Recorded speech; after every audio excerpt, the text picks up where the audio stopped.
Hello everybody, welcome to online class. In today's class we'll discuss regarding the structure or the classification of the money market. The money market is classified into two types, that is one is unorganized sector, another one is organized sector.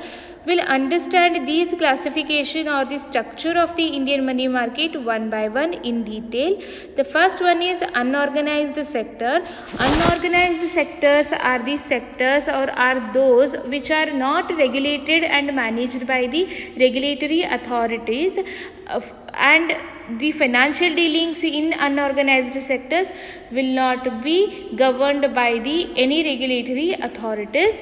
It includes non-financial institutions, indigenous bankers, money lenders, nidhis, and then chit funds.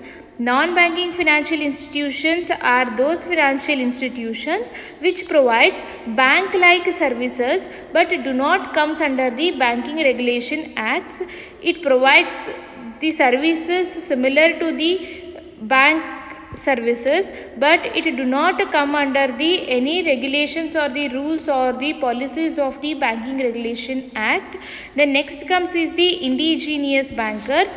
These are private firms or individuals who operate as banks and receives deposits and gives loans. Next comes is the money lenders. Money lender is a person who lends money which has to be paid back at a high rate of interest. Next comes is the nidhis or the nidhi company. See, it is NBFC, that is National Bank for Financial Corporation, which is formed for receiving deposits from and lending to the members for their mutual benefits. It provides the lending and it accepts the deposits only of the members of the nidhis company, so that the benefits can be given to the members of the nidhis company. Next comes is the chit funds. Chit funds is a scheme where number of investors invest their money with the promise that their investment will be multiplied within a short period of time with a security and guaranteed return. Okay, then next comes is organized sector. Organized sector are those which are regulated and managed by the regulatory authorities, and the financial dealings in the organized sectors comes or governed by the regulatory authorities.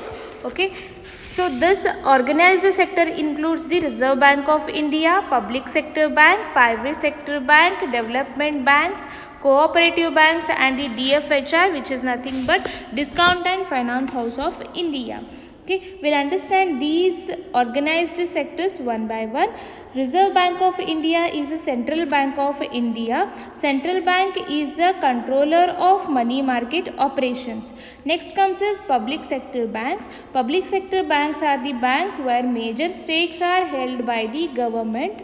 That is, the 50% of the share capital will be held by the government.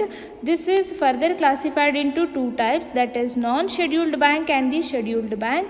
Non-scheduled banks are the banks which are not listed in the second schedule of the RBI Act 1934 and with a reserve capital of less than rupees 5 lakh are non-scheduled banks. Then scheduled banks are those which are included in the second schedule of RBI Act 1934.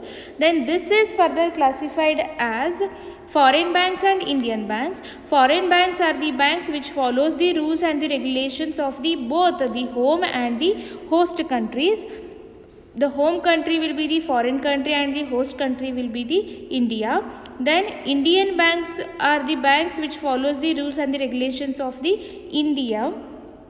Then next organized sector includes is private sector bank. Private sector banks are the banks where major stake are held by the private entities, that is 50% of the shareholders are held by the private entities or the private individuals. Next comes is the development banks.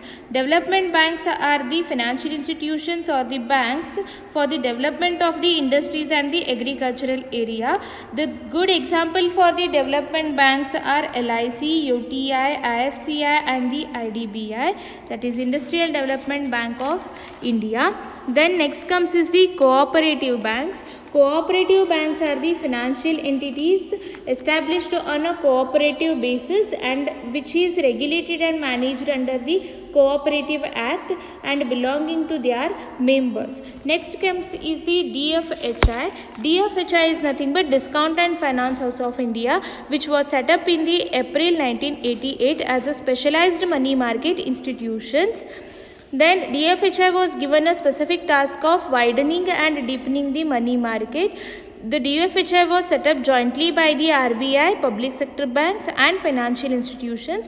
The main objective of the DFHI was to provide liquidity to the money market instruments, to provide a safe and risk-free short-term investment to the institutions, then to facilitate the money market transactions of small and medium-sized institutions that are not regular participants in the market, to integrate the various segments of the money market, to develop the secondary market for the money market instruments.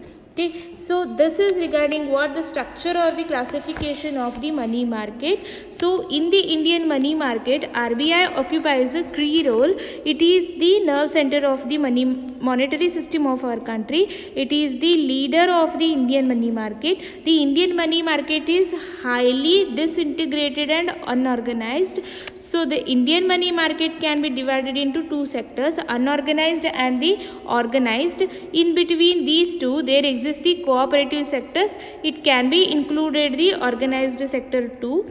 And the organized sector comprises of the RBI, SBI group of bank, then public sector banks, then private sector banks, then development banks and other financial institutions. So the unorganized sector comprises of indigenous bankers, money lenders, chit funds and many more. So these are outside the control of the RBI. This is the reason why Indian money market remains underdeveloped. So this is regarding the unit 2 of the Indian financial markets. If you have any doubt, come up with your doubts and clear it. Otherwise you will be in a loss. You will be suffering in an exam. Thank you.